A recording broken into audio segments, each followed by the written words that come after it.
guys, ngayon pala ay ako ay sasaing at ito meron akong isang basong bigas at kaldero at ayan nilagay ko na sa kaldero yung bigas nating isang baso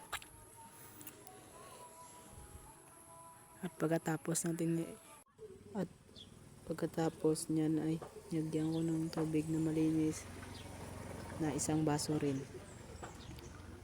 At pagkatapos natin nilinisan yung bigas natin, ayan, natapos na natin linisan ng ating bigas. Pagkatapos nyan ay nilagyan nila natin ulit ng panibagong tubig na malinis para sa ating bigas.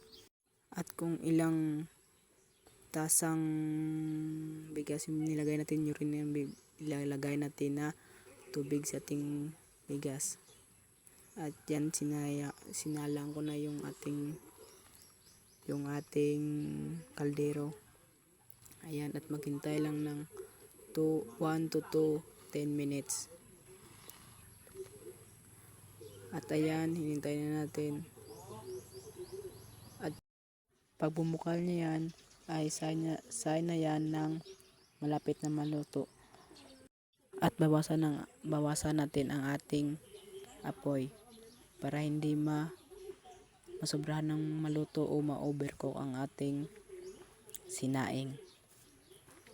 At ayan, pagkatapos nyan ay tayo na lang dyan maluto at wala na yung apoy, kunting baga na lang yan. At ayan, nasaing ng ating kanin. At salamat sa panonood.